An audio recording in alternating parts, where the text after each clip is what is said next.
I cannot be the best at everything. And my business can be very profitable if I stay in my lane and I stay doing what I'm good at. Welcome to the Sales Made Simple podcast. This podcast is dedicated to helping overwhelmed outdoor living professionals, landscapers, and hardscapers just like you increase your closing rate to over 75% without doubling your workload so you can build a seven-figure business that doesn't need you. I'm your host, Joshua Gillow. Let's dig in.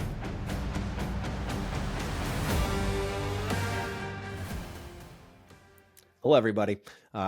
Andy Mulder's back, and last week, if you didn't catch it, we talked about how running an outdoor living company debt-free impacts your customer experience. Like, how do you focus on customer? Where do they fall into your mix? Are you high volume? Are you more focused on being a boutique where you just manage each and every client and relationship, trying to create the best possible outcome for them?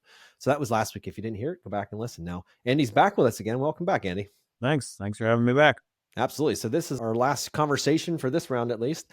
And what I'd love to, and we kind of hit on some of these things over the last few weeks, is what I first love a lot, and I've heard this a couple of times, is that you actually talk to your wife and use her as a soundboard for ideas. And I love that, right? So I want to get deeper into delegation. Not that that's delegation, but I want to get deeper into how running a debt-free company empowers you and impacts your ability to delegate. You mentioned in other episodes about how you don't change oil in your trucks or your mowers. Like, you just don't do that. You don't power wash at the end of your jobs, or these are small things that most companies would be like, of course, I got a guy, I'll bring him in on Saturday and pay him overtime to do that so I can keep him busy so I don't feel guilty, or whatever it might be. Or that's a rainy day type of thing.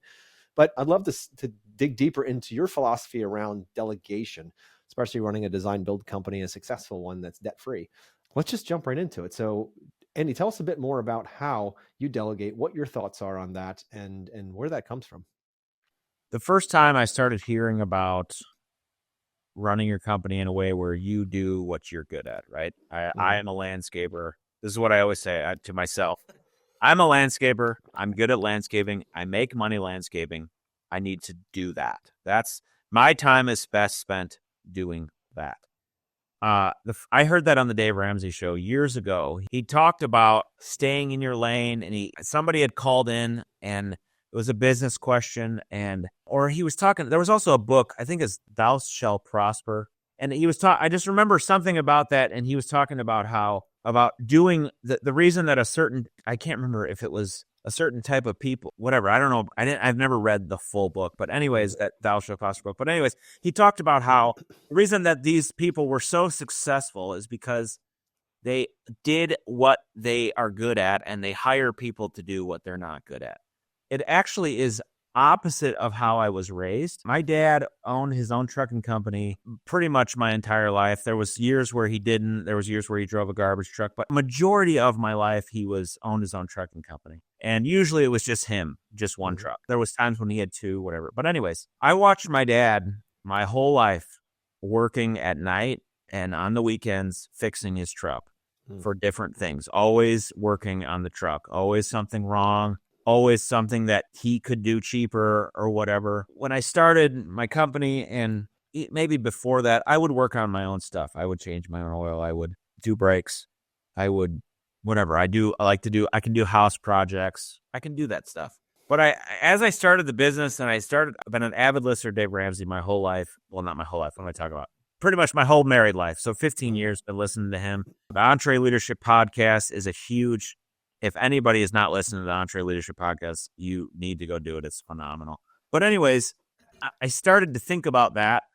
And then as I started to grow my business, and of course, my natural reaction is to do what I know, is to fix what's broken, because I can fix it faster. I can fix it cheaper. That's what I'm going to do, because that's what my dad did. That's what I know of. I'll fix it, right? And then I quickly realized that I guess I'm not as good at what my dad could fix. My dad could fix a lot of stuff, but he also spent a lot of time working on stuff, and a lot of weekends and a lot of nights. Of course, there's a lot of things that I've learned because I would go and help him or hand him tools. There's a lot of life lessons that I gleaned from that. But on the other side of it, there's a lot of times when he was working on his truck, whatever. I definitely am not going to sit here and say my dad, like I didn't see my dad, or he missed things because he was working on stuff.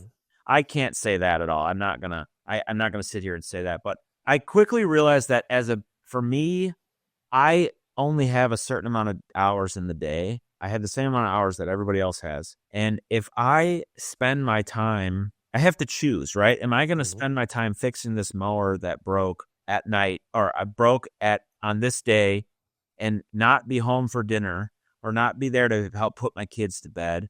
Or maybe I am stuck working on this piece of equipment because I need to get it working, and I didn't go to an appointment that I could have sold a job for that makes me a lot of money. So I quickly realized I can't do everything. I cannot be the best at everything. And my business can be very profitable if I stay in my lane and I stay doing what I'm good at. What is Andy good at? He's good at project managing.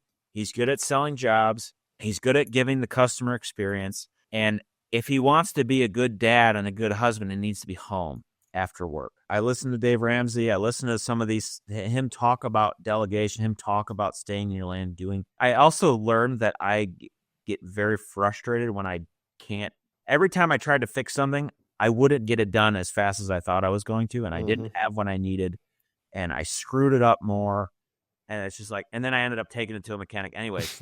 Right? You and me both. So you kind of, I'm also a hard-headed man, and I still, in the beginning it was no, I'm going to fix this. I can do it, whatever. It's just not my skill set. I found a mechanic that we use. We bring everything to him. I don't teach my guys they can check the oil. That's fine, but they don't need to know how to change the oil. Bring it to the guy that changes the oil. It will always get done faster.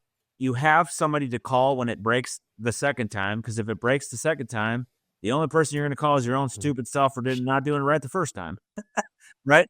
And my team is not hired to be mechanics. We can patch a tire. Sure, that's fine. We can change a tire if we need to, but anything above that, I have a mobile mechanic. The mobile mechanic is not cheap. Every time I get a bill, I'm like, that hourly rate is brutal. But you know what? Yeah. He sat out there in the rain and fixed my excavator hose that just blew. Yep. Because I didn't want to get my wrenches out in the rain and take the hose off and go drive 30 minutes to get the hose fixed and bring it back. I make money landscaping. And if I'm not landscaping because it was raining, I should have been in my office selling or designing a job that could make us 50 times what that mechanic charged me to fix that hose.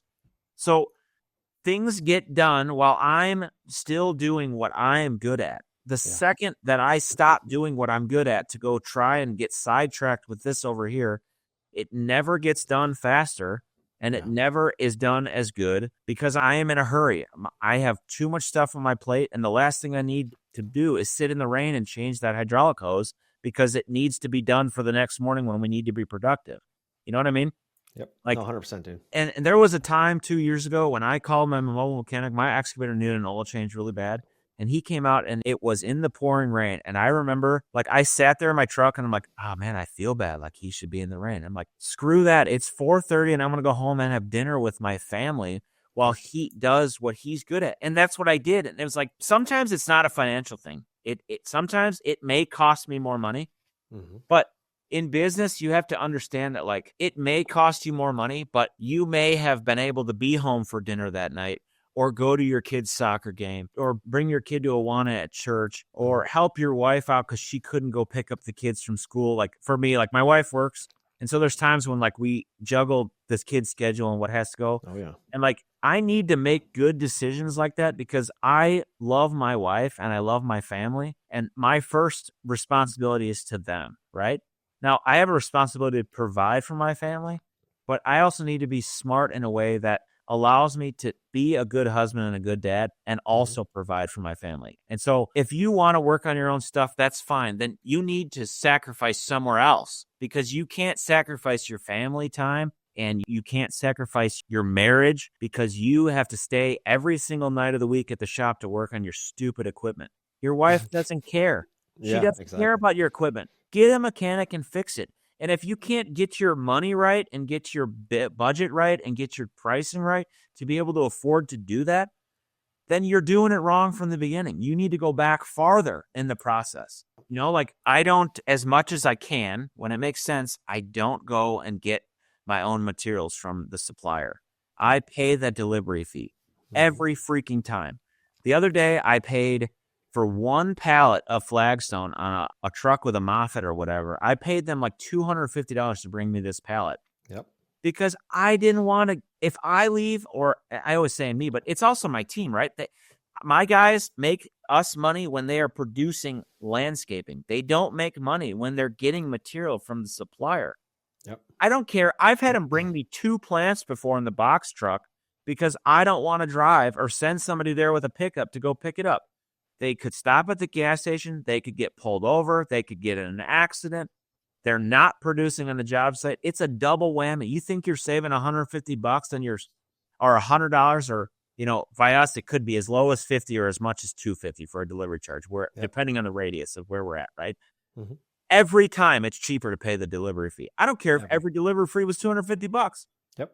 It is drops in the bucket. The second that employee leaves or you leave, you lost more than $250 every single time. Not to mention the time. So you not only are you not productive, you're not making money on that delivery fee. And the price to do this job, to do the job that you're on, should include delivery fees on materials. Because if the client was going to go and do this job themselves, they don't have delivery trucks, they don't have skid loaders, they don't have tools and supplies. They would have to rent all that stuff or buy all that stuff. So you need to be charging for it. That is how you have to price the job. I mean, that's a pricing. Preach, brother. I'm just saying, like, I love it. you can't think I am a landscaper. I'm not a mechanic. So the cost, the mechanic thing, when I see people changing their own oil, it's just like, you guys got to pull your head out of the mud. Get out. You have oil in your face. Seriously. Like you can't, you have as a business owner, you have zero time to be changing your own oil or mowing your own grass or cleaning your own house. I'm sorry. Like I don't have time. My family doesn't have time. And the time that I have is finite to make money. And so I need to do exactly what I am good at making money. And sometimes, again, going back to like cost of things, sometimes it's a cost of getting your time back with your family. So like we don't clean our own house. If I didn't own a mowing company, I would pay someone to mow my own grass. I will never mow my own grass again. Even down to like the podcast that I do. I could spend 30 minutes mowing my grass, or I could record a podcast that helps build the brand or makes me money. Like whatever. Like, or I could just say, no, I'm going to spend 30 minutes with my kids. It's not always about making money. It's about my time is finite. And so do I either want to get it back to go and build the business, or do I want to get it back to spend time with the family, right? Because if you just work your whole life, what did you do it for? Right? Yeah. We all talk about going into business to have more freedom. Well, don't go into business if you think you're going to have more freedom, because you are not going to have more freedom. I was up 3 times last night for no reason, thinking about something that had to go on in the next 3 days. And that is 10 years. That is how it goes. Okay. So it may not look like I'm working, but it is always working in here. You do not get freedom when you own your own business. But if you want to try and get freedom in some things, you have to pay other people to do what you're not good at. Yep.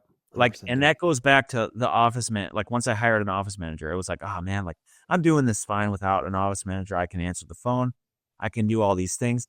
I only have so much capacity. And what I found myself doing was I would get really frustrated on job. I like to be on the job site. I think for me, I really need to hire a designer and someone that can help sell, because I am the best on the job site. That's what I think. I can design, I can sell. Maybe I need to still sell, but whatever. Anyways, when I was trying to do it all, my phone would ring all day. I'm trying to get stuff done. I'm getting frustrated because at that time, this was 5 years ago, at that time, I would answer the phone and everybody would stop and stare and wait for me to get off the phone until we can keep going, right? And we're moving past that now. But I'm just saying, like, I had to find a way to keep me doing what I'm good at. So yes, I'm adding this overhead cost of someone to answer the phones, go get the mail. Like I don't ever go get my mail from my post office anymore. I have somebody that does that. I don't make a deposit to the bank anymore. I have people that do that. All of these things give me more margin in my life to either spend it in my personal life or focus on how I am the most profitable in the company. And you have to do that stuff. That's the same thing with like the money that I pay Stephanie to do all my finances. It's not cheap, but it's the best money I could spend, because I'd be doing a poor job at it because I'm not focused. And you have to learn to do some of these things if you want to. Like, people may from the outside may look at what we're doing and think, how does he do that? Sometimes I look at other business owners and I'm like, how do they do that? How does a guy like Dan Wasson run a giant company with 150 people? How does he do it? He does it because he delegates, right? And like Dave Ramsey wrote a book called Delegation. It's a very short read. Everybody should read that book. It's easy to read. I read about 1.5 books a year, and that was an easy book for me to read. I am not a reader. I should be more of a reader, but everyone should read that book. It's very practical. It's exactly what we need as business owners is something that's, I don't know, maybe less than 100 pages long. It's phenomenal. So reading that book was super helpful. He talks about letting out the rope a little bit. Sometimes you have to bring it in. It takes time. You have to train. That's like employee delegation and team delegation, but you have to get your head out of the sand and focus on how you make the company the most money. And I am a landscaper. And this is going to really trickle hard into when we build this building I'm about to build, hopefully next year, and develop this property. I can project manage, I could totally project manage that whole job. I guarantee it. And I probably would do really good. But the one thing that would suffer is my landscape company. Yep. And what makes money? My landscape company. I bet you I could bury my company in 1 year by trying to project manage that building. Everything in me is like, Andy, you should just project manage that company. No, I am not a construction. I do not build buildings. I could build buildings. I could totally do that, but I would not sell jobs. I would sit there all the time and watch it go up, and I wouldn't manage the projects that make us money. And so what am I going to do? I'm probably going to spend $200,000 more on project management to build that building and develop that land because I need to focus on my landscape company. If I focus on the company, I could make way more than 200 grand. It's going to cost me to pay someone else to do that. I do not build buildings. I'm not an earthwork company. I am a landscaping company. And you have to stay in your lane because I don't have the team. Now, there's companies that have the team to give them the margin to go and project management that thing or go and focus on something else. That is not where I'm at, and that's not where I want to be at. We've said it in previous episodes. We are lean and mean, and we are a small company, and we do one project at a time, and I'm very involved, and I like that, and that's fine. I can leave when I need to leave. We go on plenty of vacations. We do a lot of great stuff. Very blessed to be able to do those things, but I think I'm able to do some of these other side things because I'm very focused on my landscape company. I'm telling you, there is nothing better than coming back to the job site when something is broken and having someone else fix it and you go right back to working. It just, there is so many times, same with material delivering. I'm telling you, the amount of time wasted in the freaking landscape yard supply it would crazy. Blow your mind. Tarping trees. I did it one time this year. I had to go get some trees because they were completely booked and I waited too long to order it and I had to go and get the trees. I was there for 45 minutes getting the trees, tarping the trees, strapping everything down. Everybody wants to chit chat. When I left there, I was pissed. I'm like, this was ridiculous. I don't care if it's one tree. They will tarp it. There's some people that say they don't have vendors that will do that stuff. I don't know. Find someone because you got to get out of the business of trying to be a delivery service and a trucking company and a mechanic shop. And you are not. That's not what we do. What I love about your message and why I didn't jump in is because you're just so passionate about this and it's so needed to be heard. I know when I first started out, I thought, okay, well, what I'm going to do is I'm going to just do all this stuff like a jack of all trades. I'm going to go get all my stuff, save some money here. It's always about saving money as opposed to making money, right? You're so focused on saving that you're not actually making. So knowing your lane, I love that language because it's true, knowing your lane. And I truly believe at my core, one of my guiding principles is that, God's given us all special gifts. And it's our obligation throughout life to first discover them, then to master them, and then to share them, right? And if we know that we're really good, like say in your story, that you're really good as a project manager and you're a landscaper, and you know that's to be on site, to be in there with the guys in the trenches is your thing. Why are you doing anything else? If that's where you're most, I'm going to use this word loosely, dangerous, right? You're in there, that's where you can be the best you can be for your company. Why are you doing anything else? Honestly, like cleaning your house or, even cleaning your garage for that matter, or building a building or going to the yard to get, equipment or materials or any of that stuff. Why? There's zero reason for that. And the only reason why most do, and the reason why I did, is because I thought about how much I could save if I did it, but not realizing how much time I was losing or momentum I was losing on the job.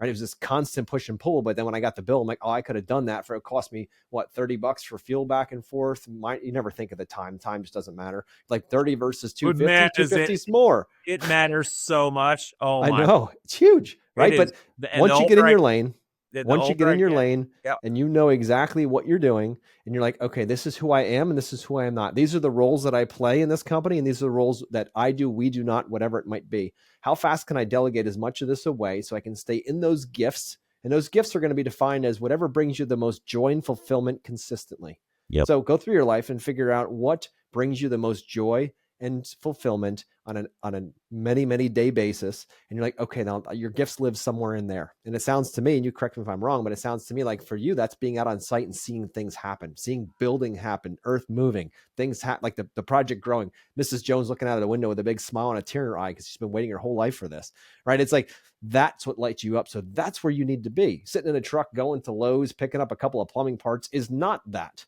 no, So anytime you can get that done for you, and there's an old adage that I've only recently in the last couple of years really started to pull into heart. And it goes like this, Andy. It says, he who chases two rabbits catches neither.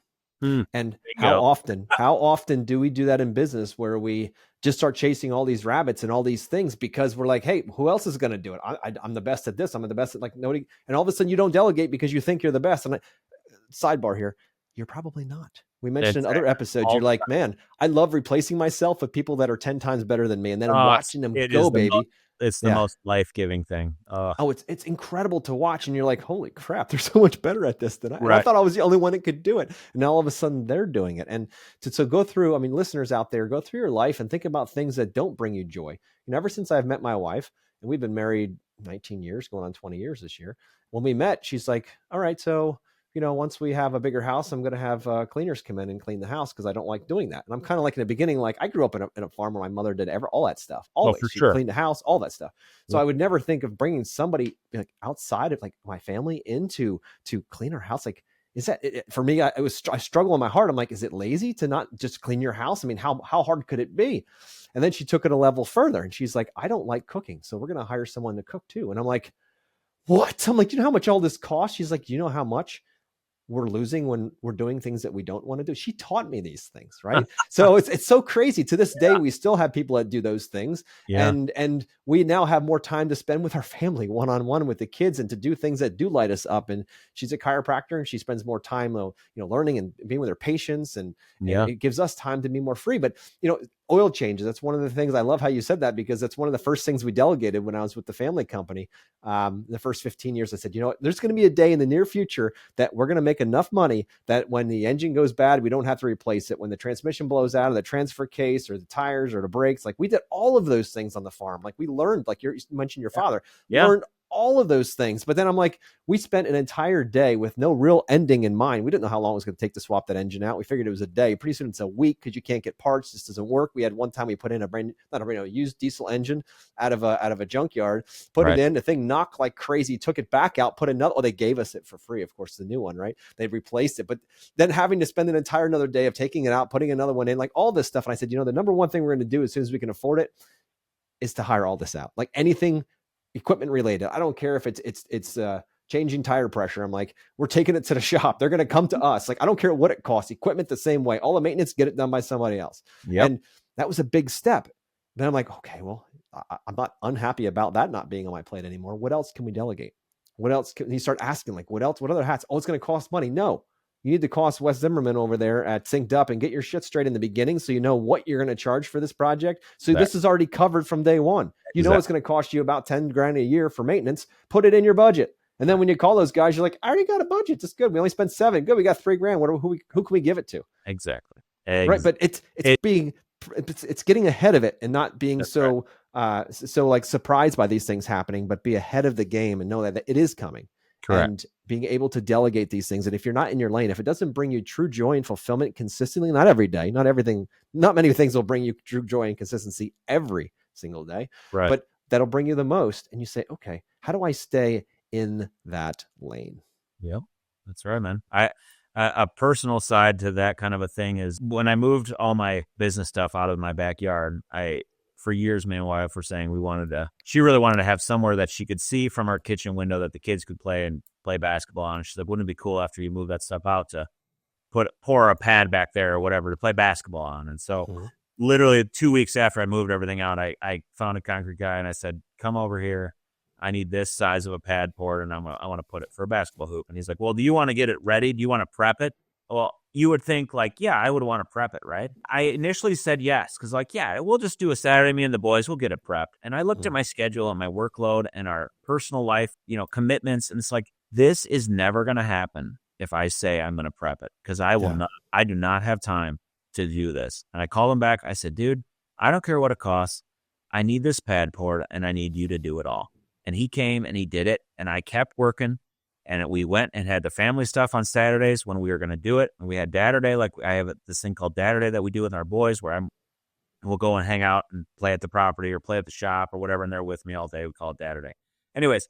And then we needed to get the basketball hoop, right? And so I wanted to have this. I wanted to have like one that goes up and down, right? It's a nice hoop. It's going to be there. So I ordered the basketball hoop, and the guy's like, well, do you want to put it together and pour the pier and to put it in all this stuff? And I'm thinking to myself, I'm like, me and my guys could probably do this. And it's the same thing. It's like, it's not going to get done if I say I'm going to do it, because I am super busy.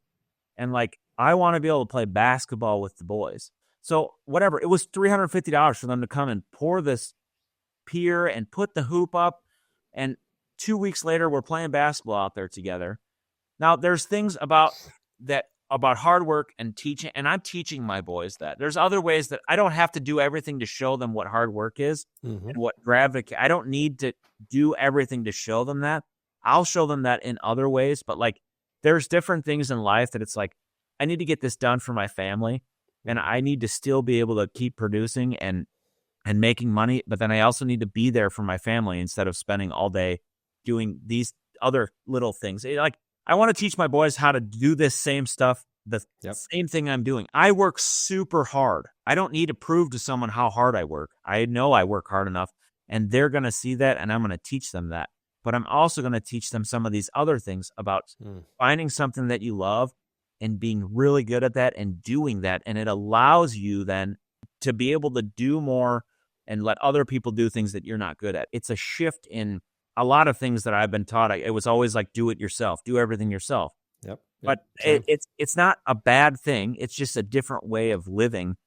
And I think I can still teach them work ethic and all of those things by I don't have to build the basketball hoop myself. Right. So 100%. I just kind of something I wanted to add there that I was thinking through that I did this fall as an example of, I've never read that book, Buy Back Your Time. Maybe that's what it talks about, but you're buying back your time and doing that kind of things. You are, because time is your most precious asset. And if you're just pissing in the way, one day you won't have it anymore. And you can't buy that back, right? So you need to do that ahead of time. And, one of the last thing I want to talk about here in closing, you brought this up in the first week we were talking. You talk about how much you glean from your wife and how you use her as a sounding board. And it's something that, I've been married almost 20 years now, in a 19th year. And I have in the past done that, like, asked and talked, and she would give me some insider perspective that was different. But I found at times when I just didn't bring things out, because I feel like as a guy, that I had to figure it all out myself. Right. And I didn't want to have that extra support, because that makes me look weak or whatever. I don't know. I had a lot of that head trash.